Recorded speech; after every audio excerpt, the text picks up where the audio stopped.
Psychology का first chapter जिसका नाम है मनोवैज्ञानिक गुणों में विभिन्नताएं वेरिएशन से इन साइकोलॉजिकल एट्रीब्यूट्स का पार्ट 4 वीडियो लेकर के आए हैं। इससे पहले हम लोगों ने पार्ट 1, पार्ट 2 और पार्ट 3 वीडियो को कवर किया है।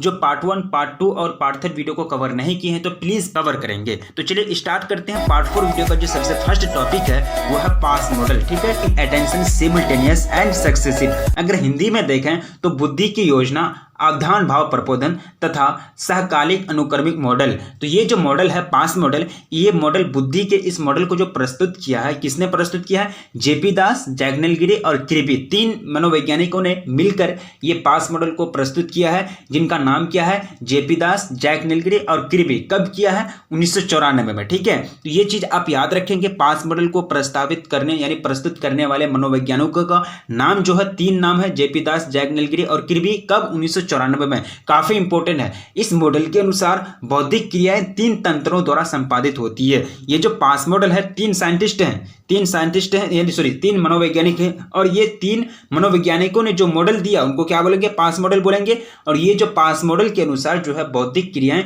कितने तंत्रों? 3 तंत्रों द्वारा संपादित होती है। ये 3 क्रमशः कौन कौन सा है? भाव प्रबोधन या अवधान, योजना निर्माण तथा कूट संकेतन। ठीक है, ये तीनों एक तरह से बौद्धिक क्रियाएं हैं जिनके द्वारा क्या होता है कि एक तरह से बौद्धिक क्रियाएं संपादित होती है। ये तीनों तंत्र है जिनके द्वारा बौद्धिक क्रियाएं क्या होती? संपादित होती है, डन होती है। ठीक है, इन तीनों को मस्तिष्क की प्रक्रियात्मक इकाई कहा जाता है। ये आपका क्या हुआ? पास मॉडल हुआ। तो चलिए एक्सप्लेन करके हम लोग पढ़ते हैं। भाव प्रबोधन यानी अवधान यानी अटेंशन जिसको बोलते हैं, ये क्या होता है?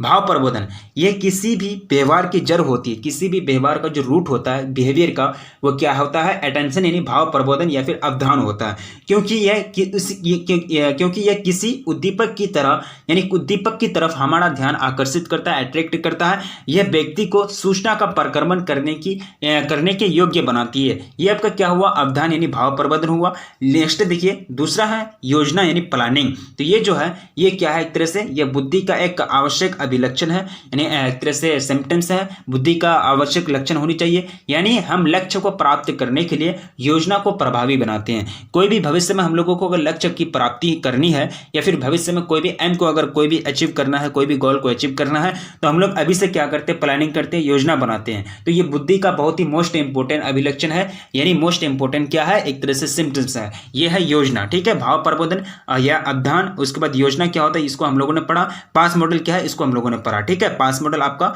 हो गया। अब चलिए नेक्स्ट है सहकालिक और अनुक्रमिक प्रकरण। ठीक है, यानी सिमुल्टेनियस एंड सक्सेसिव। तो ये जो आपका 3 यानी पहला क्या है आपका? पहला जो पढ़े हम लोग, पहला क्या पढ़े? भाव प्रबोधन या अवधान, योजना। तीसरा क्या है? सहकालिक और अनुक्रमिक प्रक्रमण। ठीक है, यहाँ येलो कलर दिया है, इससे आप ये नहीं समझेंगे कि टॉपिक चेंज हुआ। मैंने आपको क्या बताया? 3 टोटल। कितना?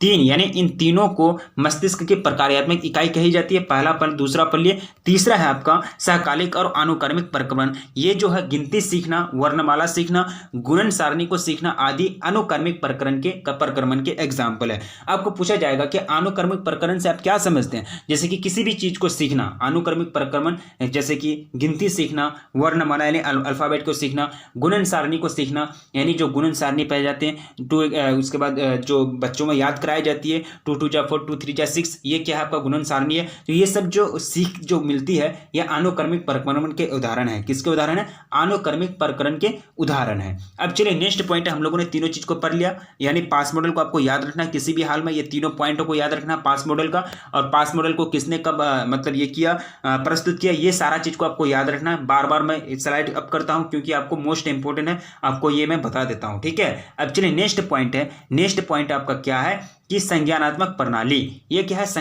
संज्ञानात्मक मूल्यांकन प्रणाली यानी कॉग्निटिव असेसमेंट सिस्टम।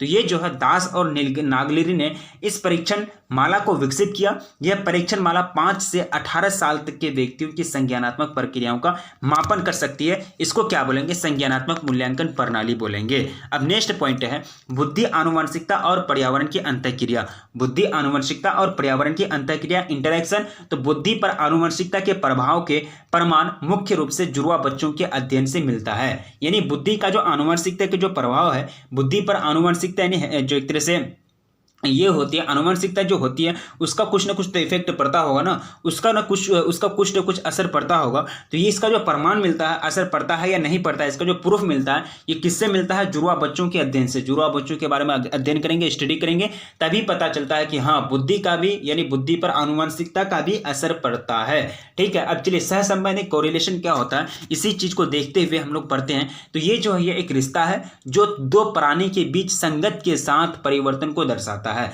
इसी को क्या बोलते हैं? कोरिलेशन बोलते हैं। प्राणी का नाम लिया गया है, प्राणी में इंसान भी आ जाएंगे और जानवर भी आ जाएंगे, एनिमल्स एंड ह्यूमन दोनों आ जाएंगे। तो ये क्या है? एक ऐसा रिश्ता है, ऐसा रिलेशनशिप है जो किसी भी दो प्राणी के बीच संगत की परिवर्तन को दर्शाता है। उसी को क्या बोलेंगे? सहसंबंध यानी कोरिलेशन बोलेंगे। एक साथ पाले गए समरूप जुड़वा बच्चों की बुद्धि में 0.90 सहसंबंध पाए जाते हैं। ये आप अंडरलाइन याद रखेंगे, ऑब्जेक्टिव क्वेश्चन पूछे जा सकते हैं। एक साथ पाले गए समरूप जुड़वा बच्चों में बुद्धि यानी इंटेलिजेंस में 0.9 सहसंबंध यानी कोरिलेशन पाए जाते हैं। क्योंकि दो बच्चा है तो दोनों क्या है? प्राणी है, आपस में संगत तो होगा, ठीक है, परिवर्तन तो होगा। तो यहाँ जो वो दोनों में बुद्धि की जो सहसंबंध पाई जाएगी 0.90 पाई जाएगी। ठीक है, अब नेक्स्ट पॉइंट है अलग अलग पर्यावरण में पाए गए समरूप जुड़वा बच्चों की बुद्धि में 0.72 सहसंबंध होता है। अब देखिए यहाँ एक साथ पाले गए, यहाँ क्या था? एक साथ पाले गए समरूप यानी एक जैसा जुड़वा बच्चा को अगर पाला जाएगा, एक साथ उनकी अगर पालन पोषण किया जाएगा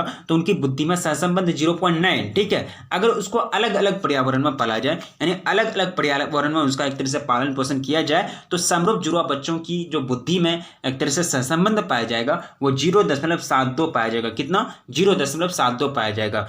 अब नेक्स्ट है भ्रातृ जुड़वा बच्चों की बुद्धि में बुद्धि लगभग जो है 0.6 सहसंबंध पाई जाती है। नेक्स्ट पॉइंट है साथ साथ पाले गए भाई बहनों की बुद्धि में 0.5 सहसंबंध पाया जाता है, मतलब एक जैसा, ठीक है, संगत, मतलब एक तरह से भाई बहन अगर दोनों साथ साथ में पाले गए हैं, उनका पालन पोषण अगर एक साथ हुआ है तो उनकी बुद्धि में जो सहसंगत पाई जाएगी, एक तरह से सहसंबंध यानी कोरिलेशन जो पाया जाएगा वो कितना? 0.5। आप और आपके भाई दोनों की एक तरह से पालन पोषण हुआ है, ठीक है, आपके भाई अगर दोनों का पालन पोषण अगर एक तरह से आप अगर किसी के बहन है या फिर भाई है या फिर आपका पालन पोषण किसी भाई या बहन के साथ हुआ है तो आपके बीच जो सहसंबंध पाया जाएगा दोनों के बीच तो वो क्या पाया जाएगा?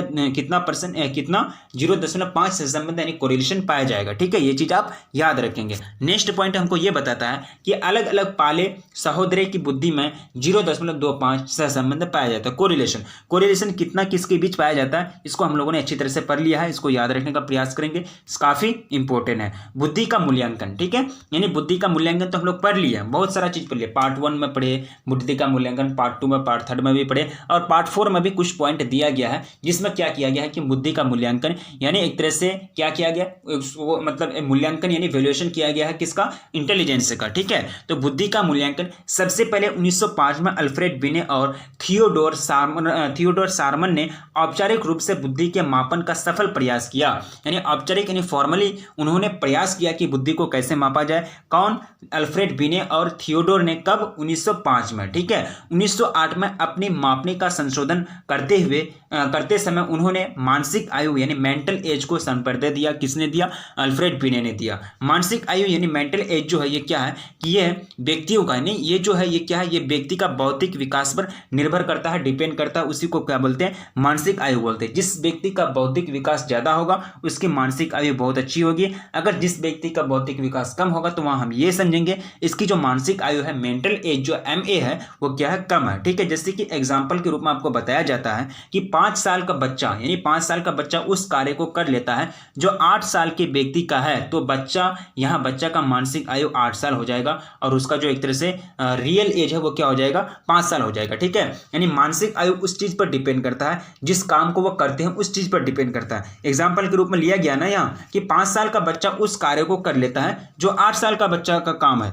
तो वहां जो 5 साल का बच्चा का जो मानसिक आयु हो जाएगा वो कितना हो जाएगा? 8 साल हो जाएगा। इसी को क्या बोलते हैं? मानसिक आयु बोलते हैं, यानी मेंटल एज बोलते हैं। अब देखिए कालानुक्रमिक आयु यानी क्रोनोलॉजिकल एज, CA जिसको बोलते हैं शॉर्ट में, तो यह जो आयु है यह आयु जन्म के बाद ही मतलब जन्म के बाद बीत चुकी अवधि के बराबर होती है, यानी जन्म से ही यह आयु स्टार्ट हो जाता है। रियल एज में जो हम लोग बात करते हैं आपकी आयु कितनी है, हमारी आयु कितनी है, तो ठीक है, तो ये जो आयु है इसको क्या बोलते हैं? कालानुक्रमिक आयु यानी क्रोनोलॉजिकल एज बोलते हैं। ठीक है, जो आयु की हम लोग दैनिक जीवन में बात करते हैं उसी को बोलते हैं क्रोनोलॉजिकल एज। हाँ, लेकिन मानसिक आयु अब तो समझ लिया, मानसिक आयु अलग होता है, ठीक है। जैसे कि एग्जाम्पल के रूप में लिया गया है 2010 में जन्मे बच्चे का CA 2015 में 5 साल हो जाएगा, ठीक है। 2005 में जन्म लिया तो 2015 में 5 साल हो जाएगा उसका एज ना, तो उसी को क्या बोलते हैं, कालानुक्रमिक आयु। यानी अर्थात यह एग्जाम्पल के रूप में आपको बताया गया है। और लाइन में यह वास्तविक आयु है जिस आयु की हम लोग दैनिक जीवन में बात करते हैं जी, ठीक है।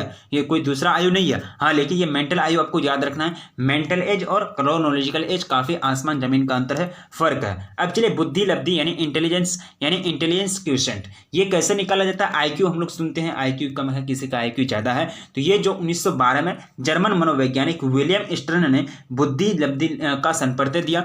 ये जो मतलब फॉर्मूला दिया बुद्धि लब्धि निकालने का, मानसिक आयु बटे कालानुक्रमिक आयु गुना 100, ठीक है। यानी IQ बराबर MA/CA × 100। ये फॉर्मूला आप याद रखेंगे, किसी भी हाल में बार बार ऑब्जेक्टिव क्वेश्चन में पूछा जाता है कि बुद्धि लब्धि बराबर क्या होता है। बुद्धि लब्धि बराबर मानसिक आयु बटे कालानुक्रमिक आयु गुना 100, यानी MA/CA × 100। MA आपको जस्ट यहाँ आपको बताया गया MA कितना होता है, ठीक है। MA हम लोगों ने जस्ट अभी पढ़ा, मानसिक आयु, उसके बाद CA भी पढ़ा, ठीक है। ये दोनों का अनुपात निकालेंगे, मानसिक आयु बटे क्या करेंगे, कालानुक्रमिक आयु इंटू 100 कर देंगे, तो वहां क्या निकल जाएगा, बुद्धि लब्धि निकल जाएगा। और ये फॉर्मूला जो दिया था 1912 में विलियम स्टर्न ने दिया था ये फॉर्मूला को, तो ये फॉर्मूला आप याद रखेंगे। अब चलिए ये फॉर्मूला के माध्यम से हम लोग बुद्धि लब्धि निकालते हैं। जैसे कि उदाहरण के रूप में यह लिया गया है, एक व्यक्ति जो 15 साल का है और 20 साल के व्यक्ति के काम को कर लेता है, तो उस व्यक्ति का IQ ज्ञात करें। सिंपल सी बात है, हम लोग जानते हैं कि वो 20 साल के व्यक्ति का काम कर लिया, जबकि वो 15 साल का है, तो मेंटल एज उसका कितना हो जाएगा, 20 साल हो जाएगा ना। यानी मानसिक आयु उसका क्या हो जाएगा, 20 साल हो जाएगा मेंटल एज। और CA कितना हो जाएगा, CA यानी रियल एज जो हम लोग दैनिक जीवन में बात करते हैं वो 15 हो जाएगा, ठीक है। तो और फॉर्मूला क्या है IQ निकालने का, IQ बराबर MA/CA × 100। तो MA कितना है, 20 है, बटे 15 करेंगे क्योंकि CA जो है 15 है, इंटू 100 कर देंगे तो टोटल कितना निकल जाएगा, 133.3 निकल जाएगा, ठीक है। तो ये क्या निकल जाएगा, IQ निकल जाएगा बच्चे का, यानी ये IQ निकल गया आदमी का, वो व्यक्ति का, ठीक है। इस तरह से हम लोग IQ निकालते हैं, मानसिक जो बुद्धि लब्धि है उसको हम लोग निकालते हैं। अब नेक्स्ट पॉइंट है कि किसी जनसंख्या के IQ प्राप्तांक का माध्य जो होता है वो 100 होता है। यानी किसी भी जनसंख्या का IQ प्राप्तांक का जो माध्य होता है, जो रेंज होता है, एवरेज रेंज जो होता है वो कितना होता है, 100 होता है। जिन व्यक्तियों का IQ प्राप्तांक जो है 90 से 110 के बीच होती है उन्हें सामान्य बुद्धि वाला कहा जाता है। 70 से कम वाले बौद्धिक आशक्तता, 70 से कम वाले को क्या बोलते हैं, बौद्धिक अशक्तता से प्रभावित तथा 130 से अधिक IQ प्राप्त करने वाले व्यक्ति को असाधारण रूप से प्रतिभाशाली समझे जाते हैं, ठीक है। नेक्स्ट पॉइंट देखिए, बौद्धिक रूप से प्रतिभाशाली यानी इंटेलेक्चुअली गिफ्टेड IQ जो है उसका 130 से अधिक होगा। यहाँ जो IQ निकाले व्यक्ति का, तो इसका ये क्या हो जाएगा, इंटेलेक्चुअली गिफ्टेड हो जाएगा। मतलब ये क्या हो जाएगा, बौद्धिक रूप से बहुत ही प्रभावशाली हो जाएगा। यानी बौद्धिक रूप से प्रतिभाशाली किसको बोलेंगे, IQ जिसका 130 से अधिक होगा। बौद्धिक रूप से अशक्त यानी डिसेबल किसको बोलेंगे, IQ जिसका 70 से कम होगा। अब नेक्स्ट पॉइंट है कि प्रतिभाशाली व्यक्तियों का अध्ययन 1925 में उस समय प्रारंभ हुए जब लेविस टर्मन ने 130 या उससे अधिक IQ वाले 1500 बच्चों का जीवन का अभिलेखन किया, उसी समय प्रारंभ हुए, ठीक है। यह याद रखेंगे, प्रतिभाशाली व्यक्तियों का अध्ययन 1925 में शुरू हुआ, उस समय प्रारंभ हुआ जब लेविस टर्मन कौन है, एक मनोवैज्ञानिक है। लेविस टर्मन ने 130 से अधिक IQ वाले 1500 बच्चों का जीवन का अभिलेखन किया, तभी मतलब शुरू हुआ। अब नेक्स्ट पॉइंट देखिए, कोह यानी ब्लॉक डिजाइन। तो ये जो है ब्लॉक डिजाइन परीक्षण, इसमें क्या होता है कि लकड़ी के कई घनाकार गुटके होते हैं और परीक्षार्थी को दिए गए समय के अंतर्गत गुटकों को इस प्रकार बिछाना पड़ता है कि उनसे दिया गया डिजाइन बन जाए, ठीक है। उसके हाथ में बहुत सारे लकड़ी के गुटके दे दिए जाते हैं और चित्र भी दे दिए जाते हैं कि इस चित्र के अनुसार ये सब गुटके को सजाओ, तो इसको क्या बोलते हैं, यानी कोह के ब्लॉक डिजाइन परीक्षण बोलते हैं। 1930 में MS मोहसिन ने हिंदी भाषा में बुद्धि परीक्षण के निर्माण का प्रयास करके एक पथ प्रदर्शक का कार्य किया है, ठीक है। हिंदी भाषा में भी बुद्धि निर्माण यानी बुद्धि परीक्षण का मतलब एक तरह से बहुत सारे एक तरह से सिद्धांत निकल गए हैं। CH राइस ने बीने यानी अल्फ्रेड बीने के बुद्धि परीक्षण को पंजाबी और उर्दू भाषा में मानकीकृत करने का प्रयास किया, ठीक है। हिंदी में कौन, MS मोहसिन 1930 में, और हिंदी पंजाबी और उर्दू में किसने मानकीकृत करने का प्रयास किया है, किसके सिद्धांत को, बीने के बुद्धि परीक्षण को CH राइस ने। महला नोविस ने बीने के परीक्षण को बंगाली भाषा में मानकीकृत करने का प्रयास किया, ठीक है। ये बंगाली भाषा में, ये उर्दू और पंजाबी में, ये हिंदी में, ठीक है, याद रखेंगे। अब नेक्स्ट पॉइंट है, लॉन्ग और मेहता ने एक मानसिक मापन पुस्तिका प्रकाशित की होगी जिनमें भारत की अलग अलग भाषाओं के उपलब्ध 103 बुद्धि परीक्षणों की सूची है। लंग और मेहता, ठीक है।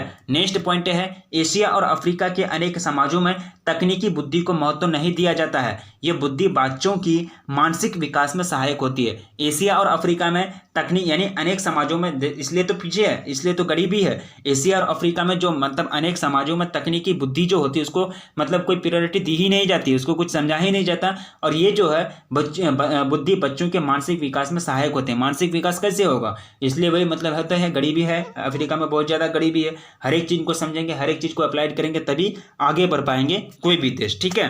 अब चलिए नेक्स्ट पॉइंट है समाकलित। ये क्या है, समाकलित बुद्धि यानी इंटीग्रल इंटेलिजेंस। ये क्या होता है कि तकनीकी बुद्धि के संप्रत्यय के विपरीत भारतीय परंपरा में बुद्धि को जिस प्रकार समझा गया है उसे समाकलित बुद्धि कहते हैं। अब नेक्स्ट पॉइंट देखिए, याद रखें कि समाकलित बुद्धि का जो डिफिनेशन है वो एक ही लाइन में आपका दिया गया है।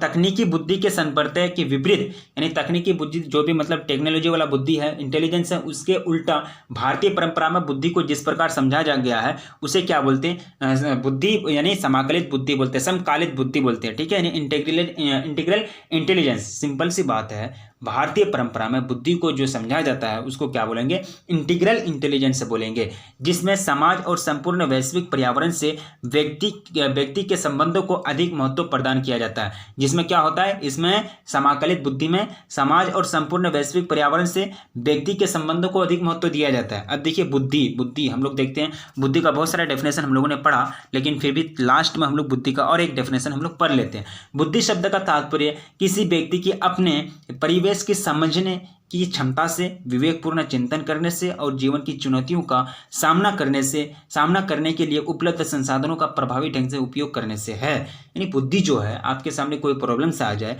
कोई मतलब मुसीबत आ जाए, उस मुसीबत से छुटकारा पाने के लिए, उस मुसीबत से उस प्रॉब्लम को सॉल्व करने के लिए, समाधान पाने के लिए जो भी संसाधन है उसका आप विवेकपूर्ण यानी अच्छा तरह से इस्तेमाल करते हैं।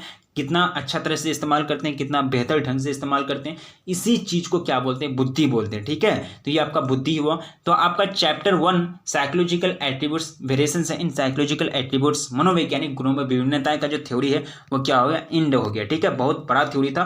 टोटल जो पार्ट है पार्ट 1, पार्ट 2, पार्ट 3, पार्ट 4, ये पार्ट 4 वीडियो है। पहले आप part 1, part 2 video, part 3 video को कवर करेंगे। और लास्ट में क्या लिखा हुआ, please like share and subscribe. मेरे प्यारे दोस्तों, आपसे विनती की जाती है, अगर आप इंटर की अच्छी तरह से तैयारी करते हैं, हर एक सब्जेक्ट की आपको तैयारी कराई जाती है, बोर्ड एग्जाम देना चाहते हैं, तो प्लीज चैनल को सब्सक्राइब कर लें और अपने दोस्तों में प्लीज एक बार जम करके शेयर कर दें। वीडियो को अभी तक लाइक नहीं किया तो प्लीज वीडियो को लाइक कर दें। और फिर मैं बोलता हूं part 1, part 2, part 3, part 4, part 1, part 2, part 3, part 4 में ये चैप्टर आपका कंप्लीट हुआ है। पार्ट 1, पार्ट 2 और पार्ट 3 का जो लिंक है इसी वीडियो के आपके डिस्क्रिप्शन में दे दिया जाएगा, ठीक है। तो काफी इंपॉर्टेंट है। इस वीडियो में हम लोगों ने पढ़ा कि बुद्धि, समाकलित बुद्धि, उसके बाद क्या होता है CH राइस, उसके बाद महला नोविस ने मतलब क्या किया कि बंगाली भाषा में बुद्धि परीक्षण को, बीने के परीक्षण को मतलब उनको ट्रांसलेट करने का कार्य किया है। MS मोहसिन ने 1930 में हिंदी भाषा में बुद्धि परीक्षण के निर्माण करने का प्रयास किया है। IQ कैसे निकाला जाता है, ठीक है, बुद्धि क्या है, कालानुक्रमिक आयु, मानसिक आयु क्या है, बुद्धि का मूल्यांकन कैसे किया जाता है,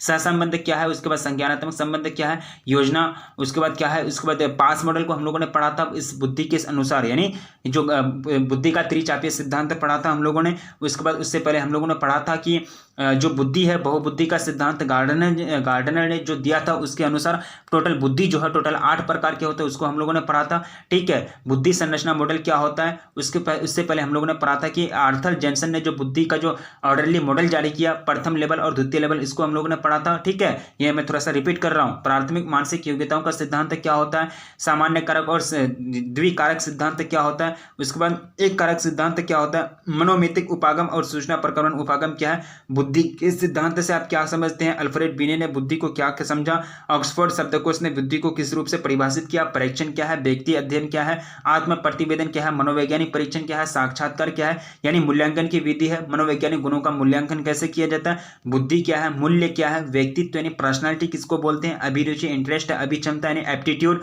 उससे पहले हम लोगों ने पढ़ा था स्थितिवाद, व्यक्तिगत भिन्नता, परिचय, ठीक है। इससे पहले हम लोगों ने पढ़ा था साइकोलॉजी क्या होती है, ठीक है। तो इस तरह से हम लोग का चैप्टर 1 मनोवैज्ञानिक गुणों में विभिन्नताएं का पूरा थ्योरी एक्सप्लेनेशन एंड हो गया। नेक्स्ट जो क्वेश्चन आएगा, नेक्स्ट जो वीडियो आएगा वो क्वेश्चन आंसर आएगा, ठीक है। इसी तरह से आप लोग बने रहिए, मिलेंगे फिर नेक्स्ट वीडियो में, तब तक के लिए जय।